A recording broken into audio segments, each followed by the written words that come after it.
Good evening, everyone, and welcome to this week's episode of Paranormal Lens presented by Jott-Nyx Paranormal.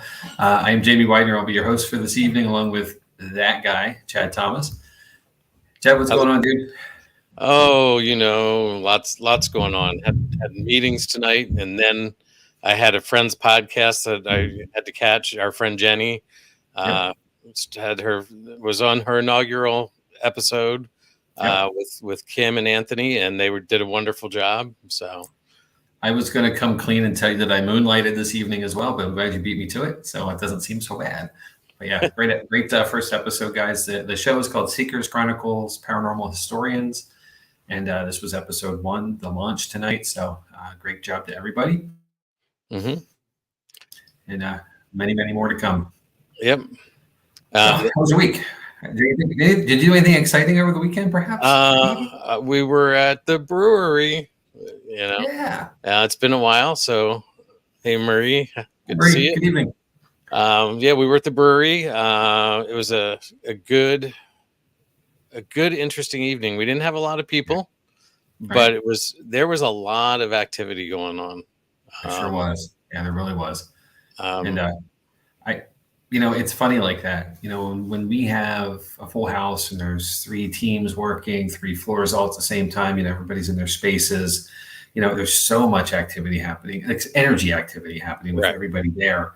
Sometimes when there's a smaller group, a smaller crowd, if you will, you have more time to hear, see, feel, and sense the scenarios of things happening around you. And I think that really helped us tonight. Hey, Shane, it really helped us tonight, or that night. Sorry, tonight. Like it was today. On Saturday night, it really helped, I think, for us to be more attentive to all of the stuff that was happening, because it was a lot. You're right. In the ballroom and the bar, and certainly the catacombs at the very end of the evening. Mm-hmm. Just neat. Yeah, I was in the bar for 2 because we had smaller groups. We did things a little bit differently. I was in the bar for 2 sessions and getting a lot of activity. Then we went over to the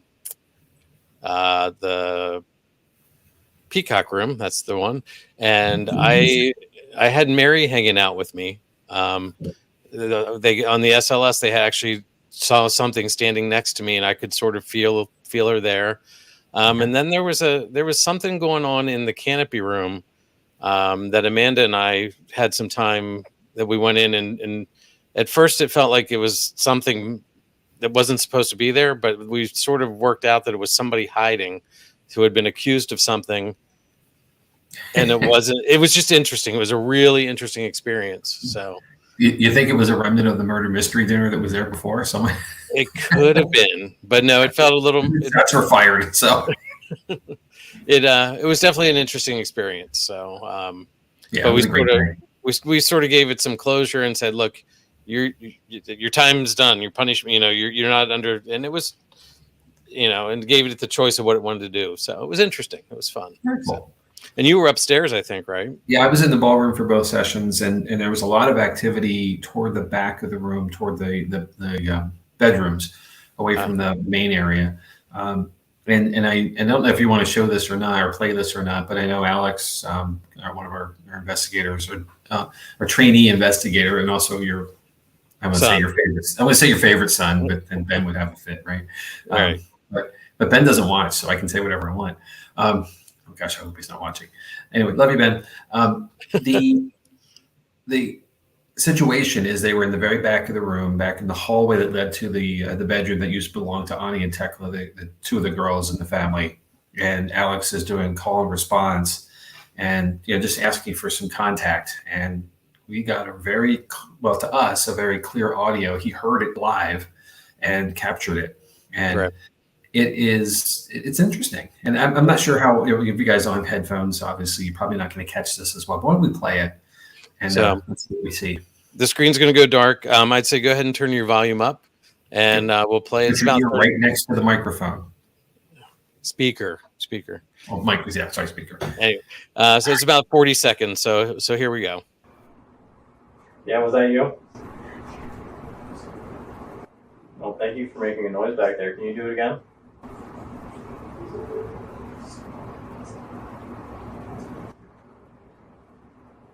Can you knock on the wall or set off the music box?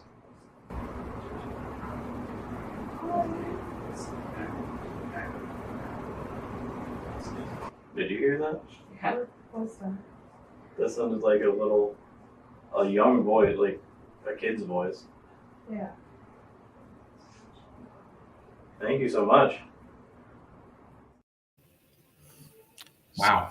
So yeah, I mean, I don't know if you could hear it, but actually there were three separate things that happened, Jamie. I noticed when I was going through it, right after Alex says, was that you who made the noise or something like that? There's a very faint yes. Then after that, he says, can you do something again? Or can you make a noise again? And then there's sort of like a giggle or something.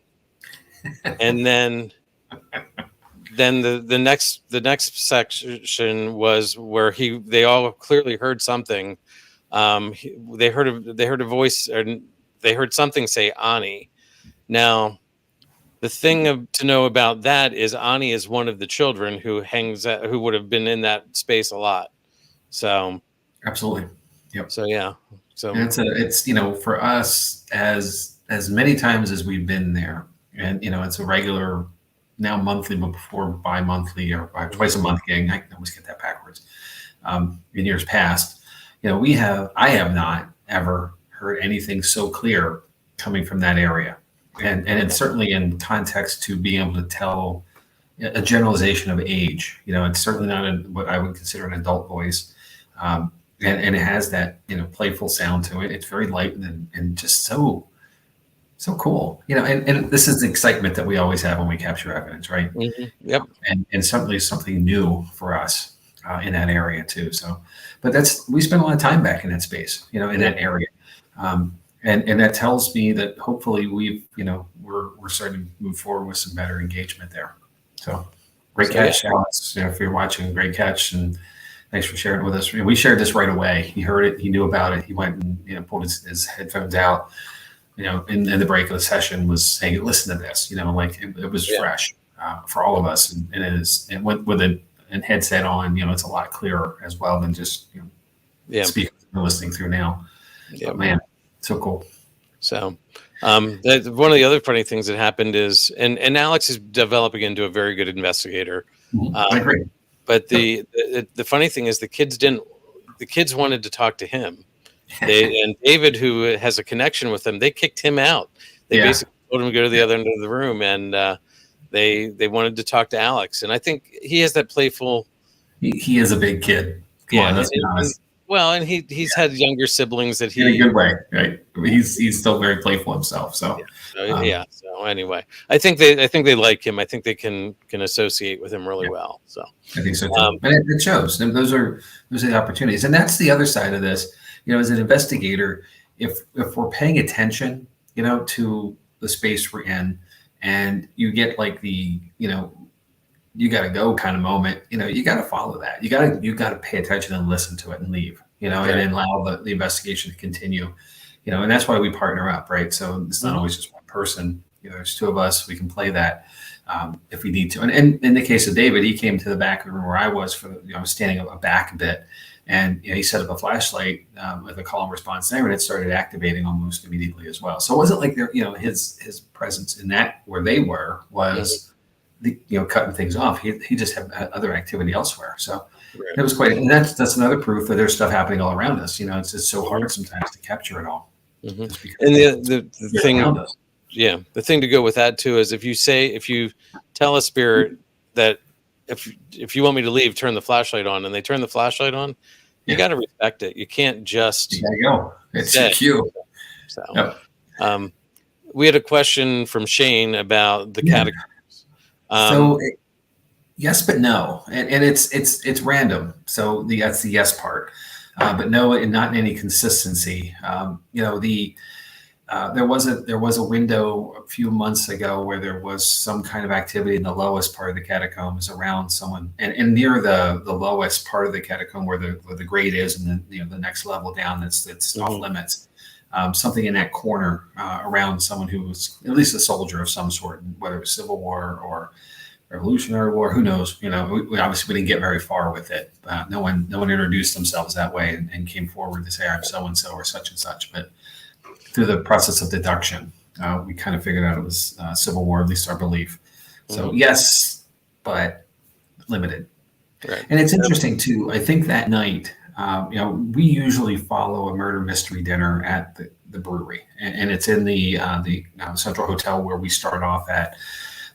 It ends before we begin, but the presentation is always something. And that night was a Civil War story of people trying to find slaves coming up along the Susquehanna River. So it's an original piece for them to create. They created it, but there was someone dressed as a soldier both on both sides, and then there's a murder, of course, because it's a murder mystery. Someone has to die. It's in the name, right? So Exactly. Interesting that came forward. That situation came forward that evening as well. So maybe there's some tie to that. Hey, Jim. Hey, Jim. Good evening. So, but in the catacombs that night, we had a lot of Nevin. He was having fun and all over in the lower part, all over both sides of the room, up and down. I mean, it was interesting. Mhm. And the catacombs for me are always hit or miss. Usually the vat room is more active for me in that space where we were. What is not as much, but this is again. And having David is a great draw. He has a connection to Nevin, I believe, a very good one that helps, welcome him to come forward. Mm-hmm. And we had crazy K2 activity in the yes, we did. The vat room. Like I'd never seen them peg that high for that long. Yeah. And consistently. Yeah, like someone was standing right on the unit the whole time. Yeah. So absolutely. So but anyway, that's a good wrap up on the weekend. But Jamie, you're here with something else, I think. I don't know. I think that's it. Let's call it a night. Good night, everybody. Take care. See you next week. No. Can't let you up like that. Yep, here we go. Slowly roll my chair out of the way, right? No, we probably should do a real episode. And thanks for indulging us talking about the brewery. We will say this at the end, but we have public investigations, and that's why we get so excited, because we do get to bring people in. And the group that was with us was very engaged, very interested, a little scared, I think, at one point or two, when stuff happens the first time. But think back as even if you're a seasoned investigator, you think back to the first time you were out somewhere and your equipment activated. Like ooh, you get that moment. And not that you ever lose that excitement, but you don't have that ooh moment anymore. Now it's like, what's going on here? The thought process is a little different. So it was cool to see that face, and those reactions for a few folks as well. So pretty cool. All right, hey, there's Alex Thomas. It was spooky, buddy. You and I are hitting the same button at the same time again. Go for it. I'll let you do it. My hands are free. Go. Oh, I'm glad you got here now, Alex, because we said nice things about you a minute ago, so I'll never admit it. Although this is a recording. Dang it. All right. So we are here tonight to talk about the third man syndrome. And as I queued this up last week, I was intentionally not giving a whole lot of this away in advance, because I think once you may not know this by the third man syndrome, or even the third man factor, which is another name it's commonly referred to as. But once I start to explain it and we start to get into the details of it, and some of the stories too, for that matter, I think everyone will have some understanding. So bear with me here as I cue this up and move you guys to another monitor. So I'm going to be looking ahead, but you're all over there. So hopefully I make good eye contact. So, all right, the third man syndrome. So by definition, the third man syndrome or third man factor refers to the reported situations where an unseen presence, such as a spirit, provides comfort or support during traumatic experiences. Okay. So the third man syndrome describes the strange phenomenon experienced by explorers or others during survival situations in which a presence intervenes at a critical moment to offer encouragement, guidance, and support. Those who have experienced third man syndrome report feeling a presence despite being alone. And the third man syndrome is typically experienced by individuals rather than groups. And the title derives from a T.S. Eliot poem called The Wasteland, which refers to a third who walks always beside you. Here's an excerpt from that. Who is the third who walks always beside you? When I count, there are only you and I together. But when I look ahead, up the white road, there is always another one walking beside you. Gliding wrapped in a brown mantle, hooded, I do not know whether a man or a woman. But who is that on the other side of you? So this is where the idea of it, the third man syndrome, came from, or at least is credited to come from. So what is this? That's the big question. So there is a writer, an author named John Geiger, who wrote a book called The Third Man Factor: Surviving the Impossible, who claims there are several scientific explanations for third man syndrome, such as biochemical reactions to misfiring brain activity, but he believes that a spiritual explanation makes more sense. Here's what he says. Clearly, there is a spiritual religious explanation to this phenomenon. Many skeptics and non-believers also had this experience, and they attribute it to other explanations, and there's clearly some very interesting science behind this. If we understand that the third man factor is a part of us, the way adrenaline is, then we can start to access it more easily. It's not a hallucination in the sense that hallucinations are disorienting. This is a very helpful and orderly guide, end quote. Now, no one really knows what causes the third man syndrome. Many people claim it's a hallucination, as he says, or a coping mechanism triggered by an extreme stress, while others believe it is helped by a guardian angel. Keep that in mind. And this is a quote also from Geiger. It's an astonishing capacity if you think about it. And it sort of hints at this idea that as a human being, we are really never truly alone, that we have this ability to call upon this resource when we need it most in our lives. Okay, so what context? What does this really mean? And I think best to explain this, I'm going to share a whole bunch of stories about situations that are related to third man syndrome. The first one is from Ernest Shackleton and his team in the 1916 Arctic exploration that became a fight for their lives when their boat, called the Endurance, got trapped in ice.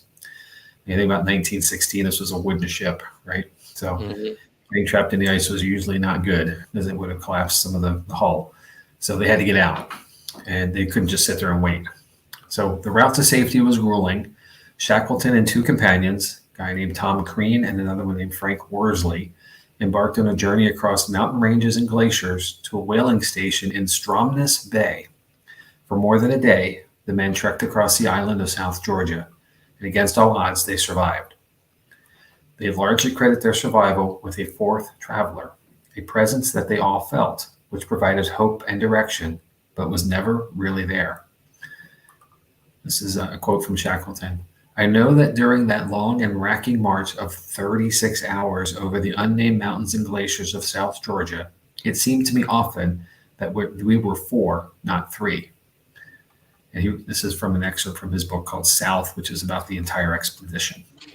Okay. His compatriot, Frank Worsley, also wrote, there was indeed one thing about our crossing of South Georgia, a thing which I have never been able to explain.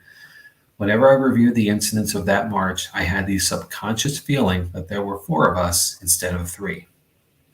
That was reported to the Royal Scottish Geographical Society. So you think about 36 hours of hiking across Antarctica, the weather and all the environmental conditions that they would have faced. The motivation that got them moving was some unseen person or being with them. The second story is much more recent. Okay, Jamie, before you go on that one, Excuse me. You may not know the answer. Did all three of them see this thing or feel it, or was it just one of them? Two for sure, Shackleton and Worsley. Okay. There was no report from the other gentleman, Tom Crean. Okay. And they're reporting a presence, but not a physical being. Okay. I think we'll see a pattern here in just a second. Okay. So the second story is much more recent. Ron DeFrancesco was on the 84th floor of the South Tower at the World Trade Center on September 11th, 2001. When the second plane crashed into the building, he made several attempts to escape, but failed to find a safe exit. At the brink of giving up, DeFrancesco heard an unfamiliar voice. Quote, someone told me to get up. Someone, he said, it called to me.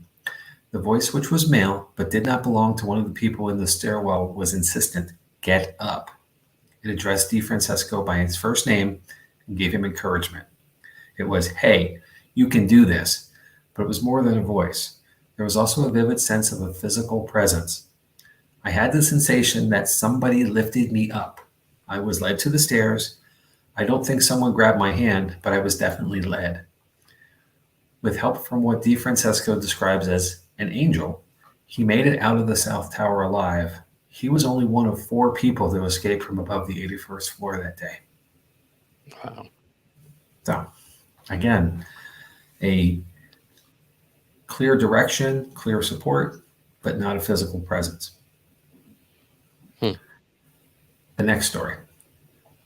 While ice climbing in the Canadian Rockies near Lake Louise, Alberta, James Savigny and Richard Whitmire were overcome by an avalanche. It carried them nearly 2,000 feet. When Savigny regained consciousness, he found that he was severely injured, and he also discovered that Whitmire was dead. His back was broken in 2 places. He had a fractured arm, cracked ribs, severed nerves, torn ligaments in his knees, broken teeth, and internal bleeding. He lay down to die. Savigny recounts that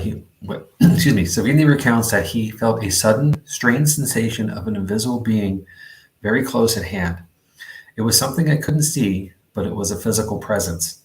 The presence communicated mentally, and its message was clear. You can't give up. You have to try. The presence urged Savigny to get up. It dispensed practical advice. It told him, for example, to follow the blood dripping from the tip of his nose as if it were an arrow pointing the way. As he walked, he kept breaking through the crusts of deep snow. He was almost unable to pull his feet back up because of his injuries. Part of the time he crawled. The presence, which stood behind his right shoulder, implored him to continue even when the struggle to survive seemed untenable. When Savigny finally made it back to base camp, there was people there to aid him. When the presence left, he was overcome with loneliness. He understood it was more than luck that led him to this miraculous survival. That's crazy, right? Yeah. You know, first of all, the avalanche alone, and the fact that he survived that, but then all those injuries, oh my gosh. All right, we'll talk about that later. Okay, the next one. British explorer Frank Smythe almost became the first person to summit Mount Everest in 1933.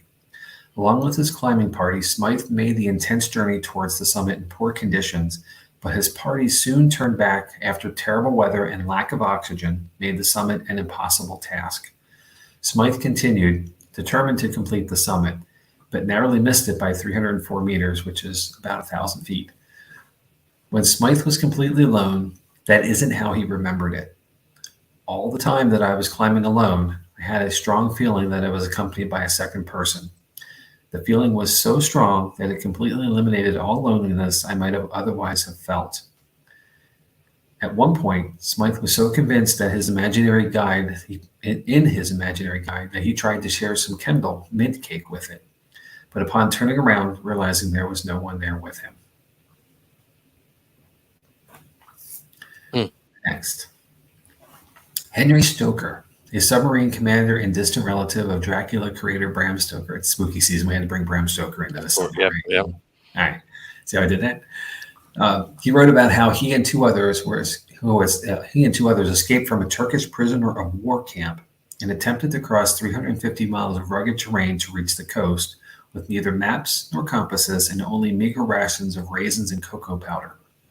Hungry, thirsty, footsore, and dispirited, Stoker became convinced a fourth man had joined them and found his presence deeply comforting.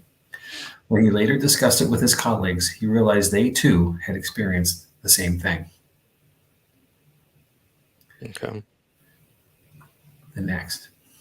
In a similar vein, diver Stephanie Schwabe, and I'm assuming it's Schwabe, Schwabe. You all can say that any way you want to. I'm sure I'm wrong. Let's just call her Stephanie.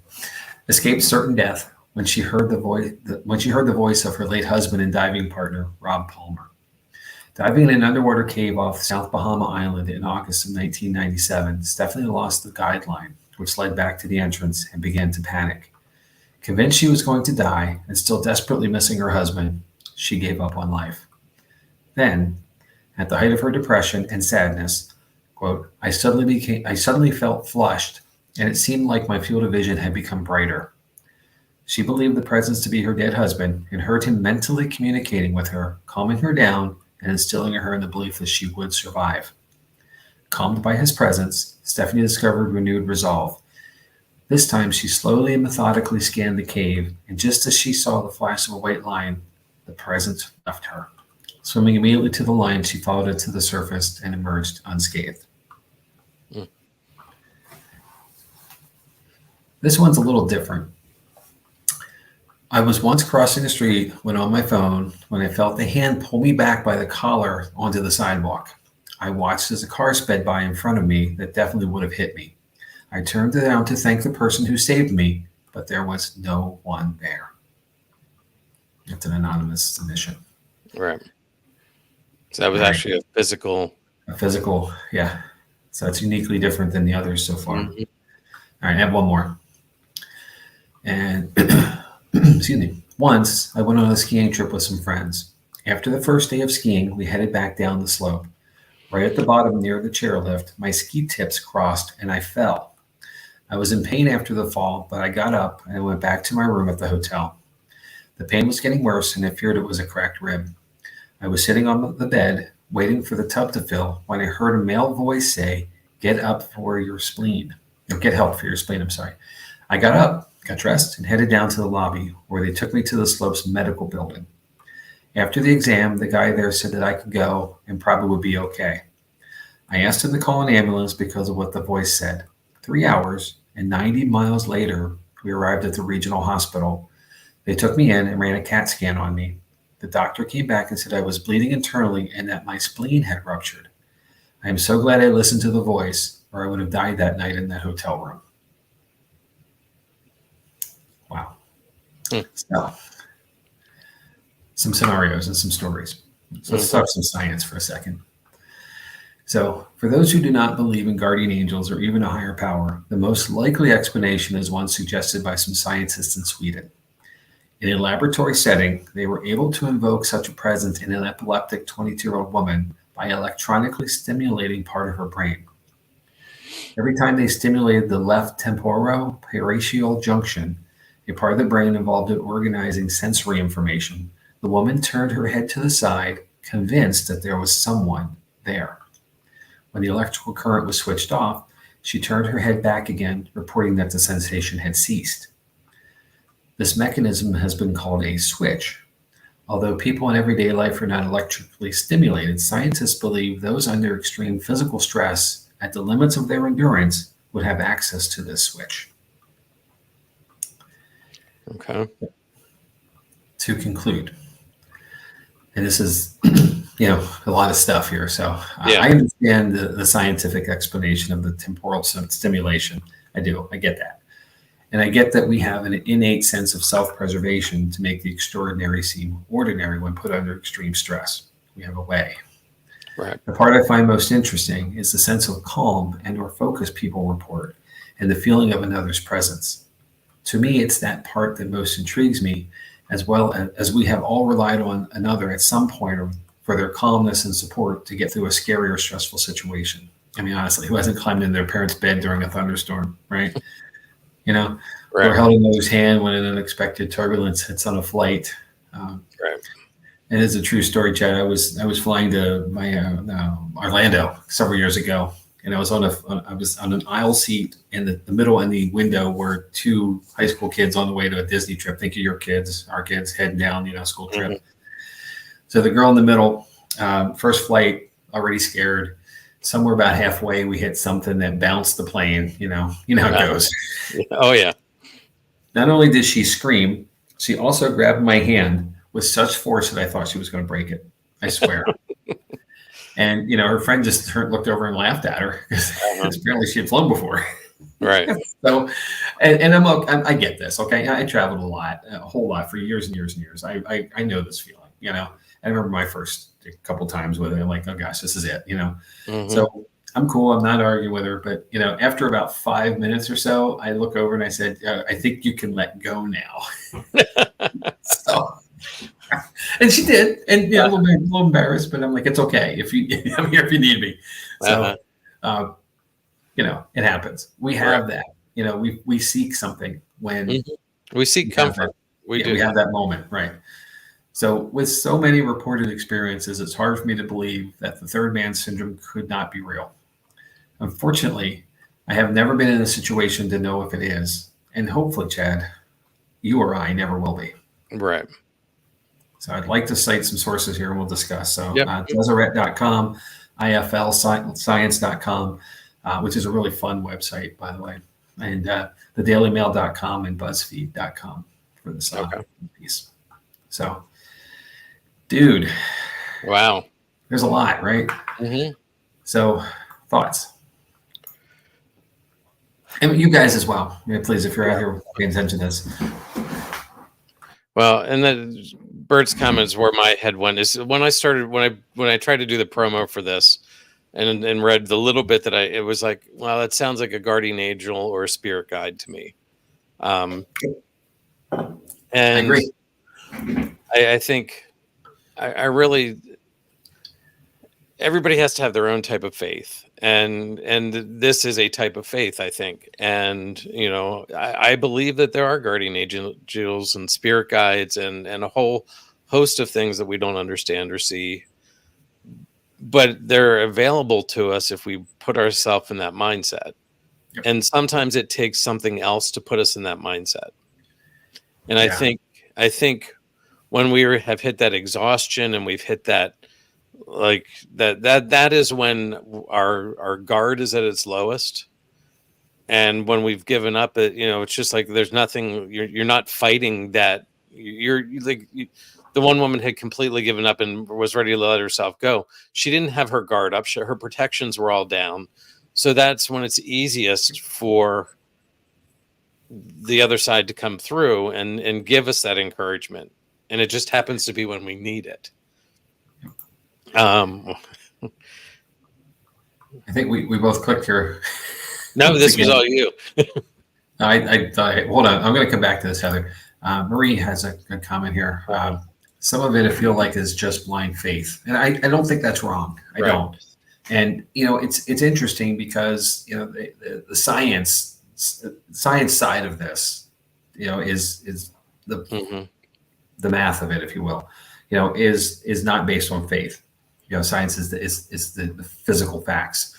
And, even there, science can't really explain it very well other than stimulation, which that, if it depends on your perspective of faith, that could very well be what this is. It's the stimulation of your higher power or whatever it is you believe in. It is that thing, that connection that comes to you and your trust in it as well, because I think it's a two-way street, right? It's you have to be able to give your trust in order to receive the thing you need. So I find it really interesting. And I thought of this as well, like no one's talking about religion. No one mentioned the higher power, God, any of that stuff in any of the stories.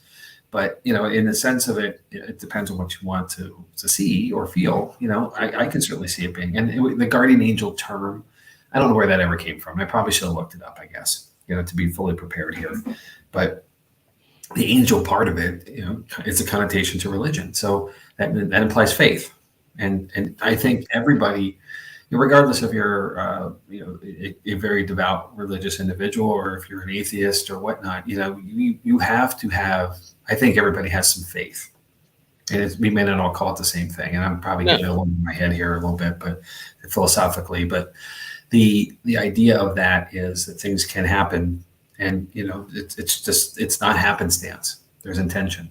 And it comes at a time when you need it the most. And these survival situations are part of it. But, it goes in a different direction. I can think of terms with athletes, and, marathon runners. You see this in the Olympics all the time. These folks who train all their lives and they get within 100 feet or so of the finish line and their bodies start to collapse, and they somehow make it through, sometimes by crawling. But they make it through to the end. That extra oomph happens to them. That need is met, and then you complete the task. And that if you spin that a different direction, and they're out in the wilderness somewhere, and they just escaped an avalanche or a rock slide or something, and this is their way back in. It's not much different. It's just they're wearing a jersey, instead of something else. So it's quite interesting. All right, let's go to Heather's comment. It's a lot here. So I was at my car stop at a four-way stop intersection. It was on top of a hill and hard to see if anything was coming from my left or right. I started to go through the intersection and I heard a loud man's voice yell, "Stop."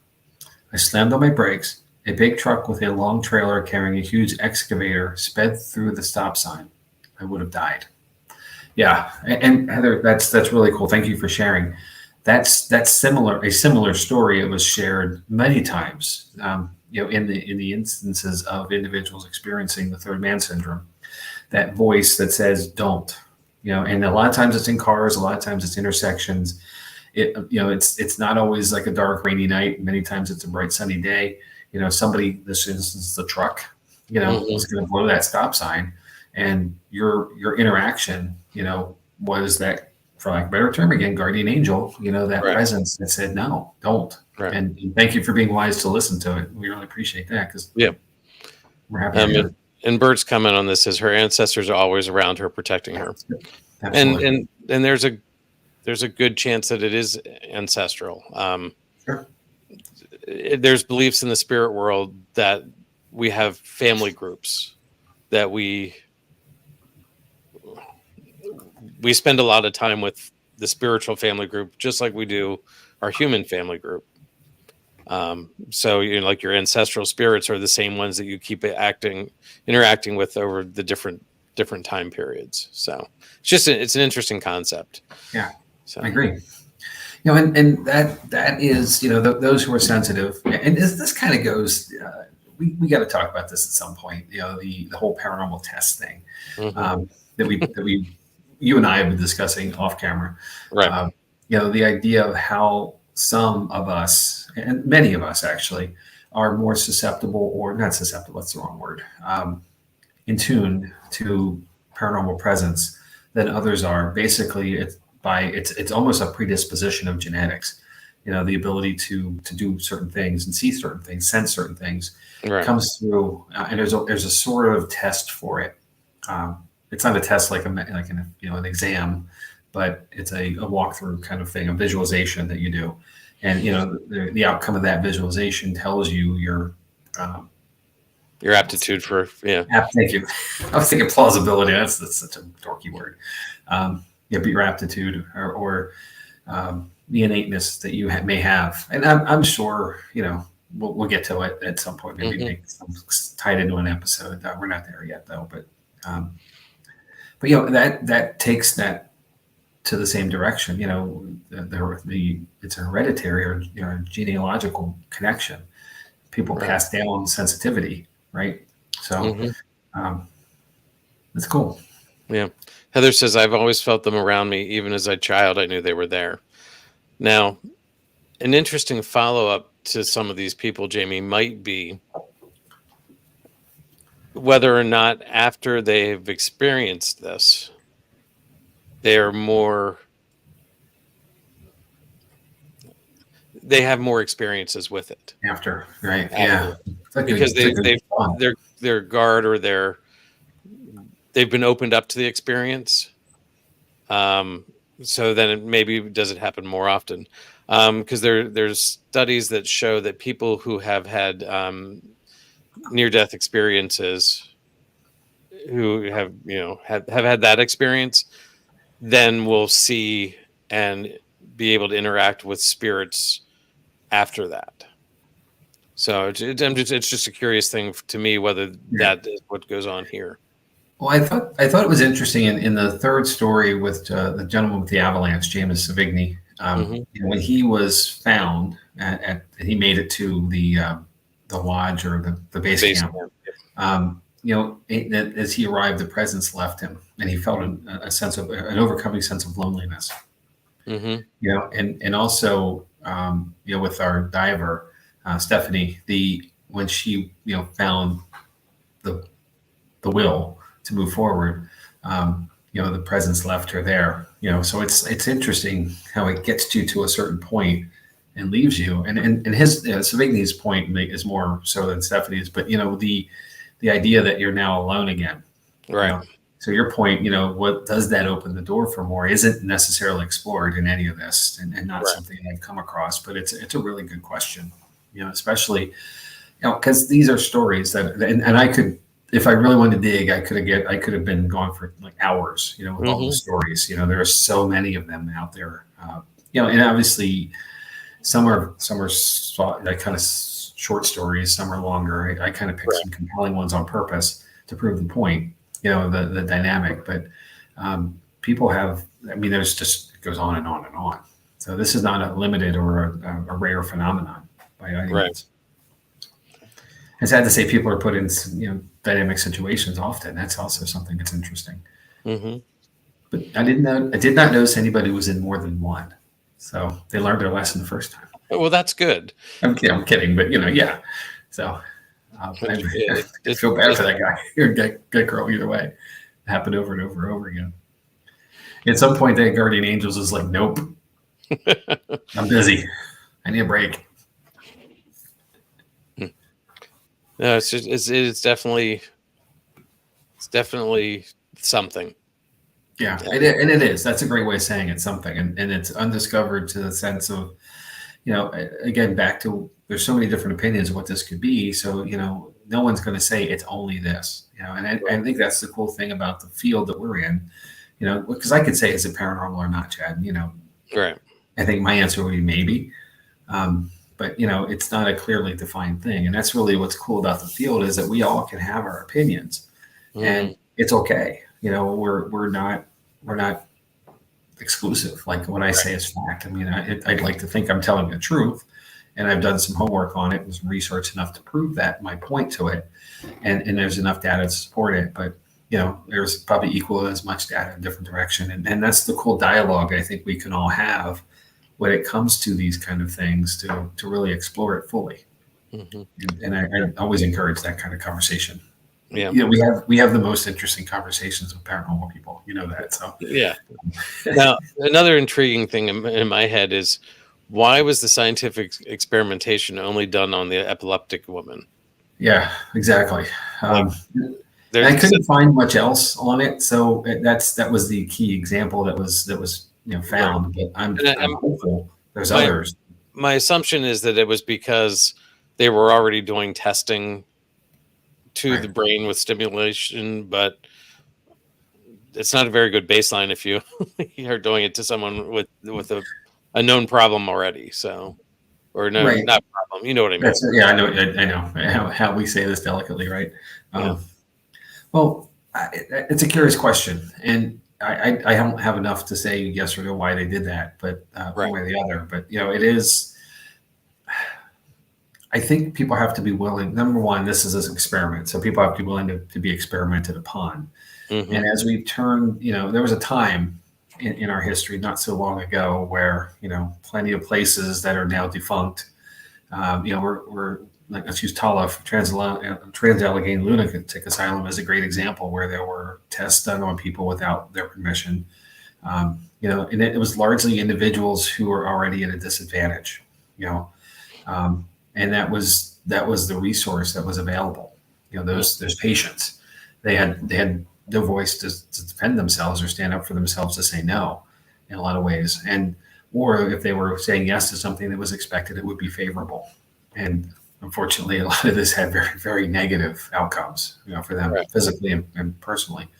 So, a willing individual may not be, what we would call normal or neurotypical, would come forward necessarily to be tested upon with stimulation like this. So I don't know. It's an open end, so I'm not making any comment about it. That's one way or the other. But I kind of can see how there was already a research project underway, and this was a step in the process for that individual in that time. As Swedish people, you never know. You never know. They're so nice, though. Yeah. All right. Any thoughts from you guys out there? Thanks to the Lynches for sharing, and that story is really cool, actually. Thanks, Heather. It's amazing, actually.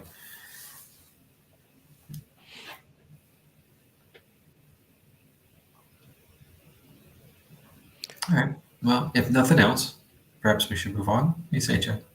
Sounds good to me. Here we go. Cool. So we've got some upcoming episodes. You notice that this is a little filled out. We've got more information up there.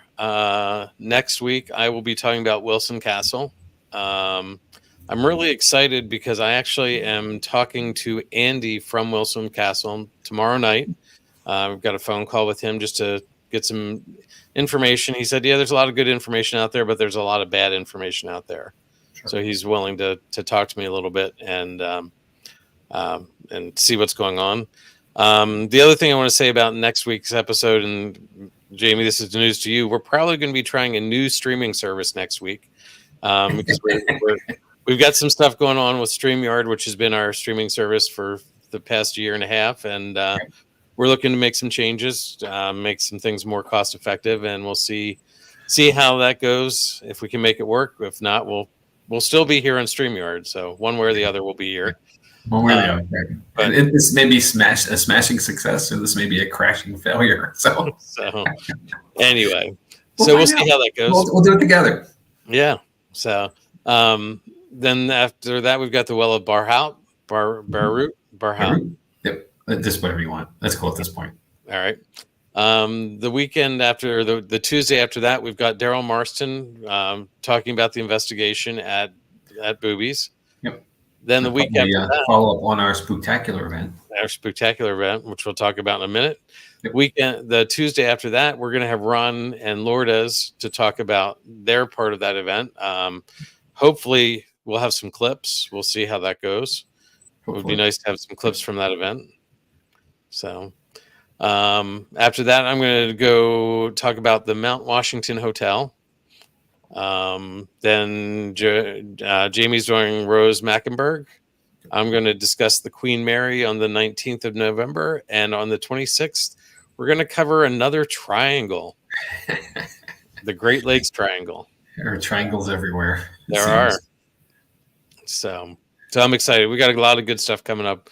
Looking really forward to some of the stuff. Absolutely. For triangles, Chad, all you need are 3 points and some weird stuff in between, right? So exactly. So they're everywhere. Yep. The spectacular event, Jamie. What's going on with that? It is sold out, dude. This is awesome. It is sold out. We have reached our maximum capacity, so the event is now sold over or out, and we're already thinking ahead to next year. So. Mm-hmm. For those who have tickets, we look forward to seeing you soon. Just only a couple weeks away. Here we are on the 1st of October, so we're 18 days out. And that's just can't get here fast. I never would like to wish time away, because every day is precious, all the time we spend with our friends and family and everything. But you're looking forward to this one. Getting to an event is still pretty cool too. So I'm looking forward to this one. Obviously since we announced it, I've been excited. Having missed these guys in our Red Mill event last year. So it's really cool. Yep. Then more stuff, right? Yep. Actually, what I don't have up here, Jamie, is this Saturday. Yes. The team, I completely forgot about it. I remembered it, and then I forgot it when I was putting the slides together. The team will be at the Albatwitch Festival in Columbia. Yep. Part of the team. So, feel free to stop by there and say hello. Meet Jerry and Missy. I'll be there part of the day. I know people will be in and out all day, but stop by and say hello. It's a 11 to 5 window. So, and there's vendors, there's some demonstrations and lecture time. There is food. Of course, you can't have an event like this without food. But it's at the Columbia River Park in Columbia, PA, from 11 to 5. Okay. Saturday, be there, be square. Uh-huh. Whichever you prefer. Right? We like triangles. Yeah. October 12th isn't our next public investigation. We are already down to 19 tickets on that. And it seems to be like when we hit that point, then they sell out. So It's also getting close to spooky night. So I'd say grab your tickets soon if you want to get tickets for that. Yep. Come and do it. Like I said, the 19th is already sold out. Then we have events on the 16th of November and the 7th of December. And then that's it for the year for Publix at the brewery. We will get our list up for next year as soon as we have everything coordinated with the brewery. Takes some work, so it'll probably be a couple of weeks to a month or so yet till we get that up, but we'll get it up as soon as possible. I was listening, Chad, to one of our past episodes, and I think it was sometime in the first or second week of December last year until we had the New Year dates ready to go. So it probably will be in the same vein this year as well, just with logistics around scheduling and other events happening at the brewery and so forth. So it's a bigger undertaking than just penciling some stuff in. You have to clear everything and just get through it all. So give us some grace. We'll get it up there for you as soon as they're available. We'll post them here. Yep. Heather, I'll be seeing Heather this weekend. Oh, cool. So okay. Deal. And then, as typical, here are our social media outlets. Facebook, you found us there. TikTok, The Real Jott-Nyx Paranormal. Instagram, Jott-Nyx_paranormal. YouTube, Jott-Nyx-paranormal 5969. Email us at paranormallenspodcast@gmail.com. Or if you want to find the podcast, go to Spotify and search for Paranormal Lens. Apple Podcast, Audible, iHeart, any of those. So I don't know, Jamie, if you've looked lately, but where some of our listeners on the podcast have come from. Have you done that? Do tell. We had one from the Philippines, which was new. We've had one from Russia. We've had where are we here? Sweden. We talked about the Swedes earlier. Italy, Romania, the United States, and the Philippines. So we're starting to spread out. We are international. This is awesome. Thank you all. Yeah. It's very cool. So there's spooky stuff everywhere. So like I said last week, we've done an episode on from around the world. We did the the dingo neck in Africa. We did the La Siguanaba in Central America. Mm-hmm. We are coming up on the Well of Barhout, which is going to be in Yemen, or is in Yemen. We have had we've been in Russia, and let's see, where else were we? Where else? I feel like we've been elsewhere. Canada for the very first episode of the Ogopogo. So we are a worldly podcast. So we were in the Asia for the Dragon Triangle. The Dragon Triangle. Thank you. Of course. The forest. In Japan, we were there. So with Aokihara. So we appreciate folks from around the world catching up with us. Ireland, thank you, Heather.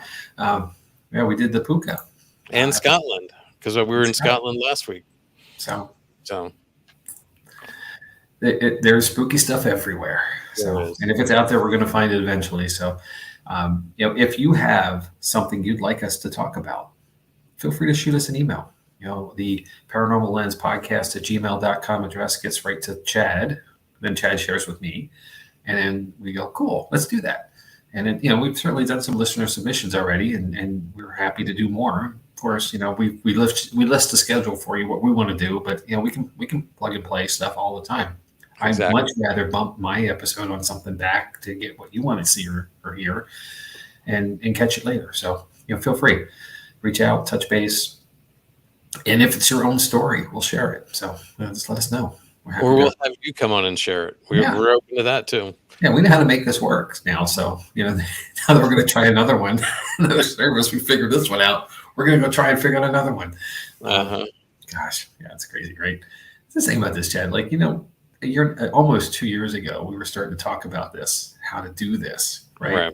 Or could we do this? And then a lot of pre-production planning and meetings and so forth. But in those first couple, I'm grateful for anybody for sticking with us after those first couple months. So thank you all.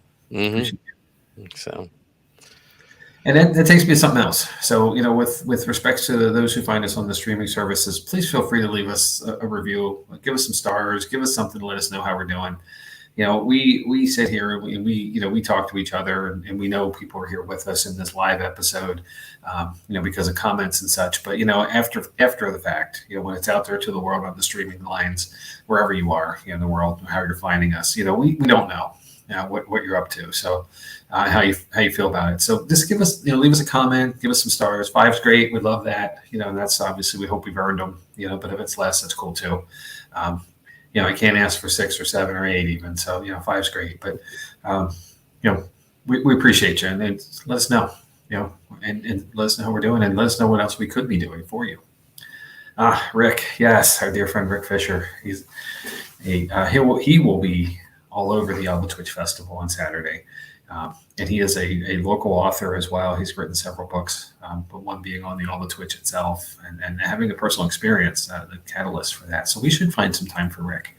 Mm-hmm. That's a great idea, actually. So there we go. Thank you. Appreciate that. If you know him, Jamie, I'll let you make the connection. I see links on here, and I just assume it's Heather. I'm sorry, Bert. I apologize. So.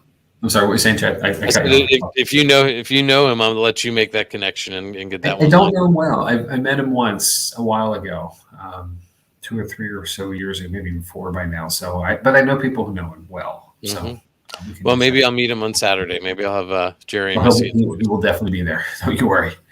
And the cool thing, he's a local guy to our area. Here in the Columbia, PA region, South Central PA. He has done some really cool things, and I'll give him a lot of credit here. A shout out to Rick. He has done some book signings and some readings at the historic Columbia Market House to support the local first responders, to raise funds there and help out with things that they need recently, and not just recently, but I've noticed more recently than others. And he's usually available on Saturday or so a month when the market's open to offer his books, and sign some of them, of course, talk to everybody. Real personable guy. So that's pretty cool. So do you see we have a connection here, Jamie? I do. Look at that. There it is. He's Uncle Rick. That's perfect. So yep. So well, I'll definitely meet him. And there it is. With Bert's comment here. Let me click this now. The Columbia Market House has a dungeon. Okay.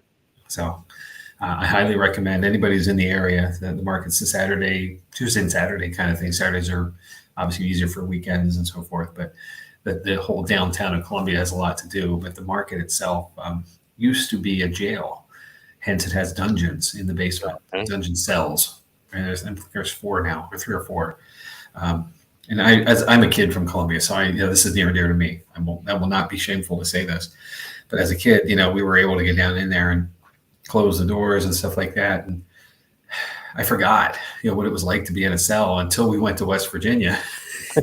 Got locked in the cells there. Yeah, you, Bert, and I. Yeah. Oh man, that brought back some memories. So, no, nothing. No, nope, never again. Nope.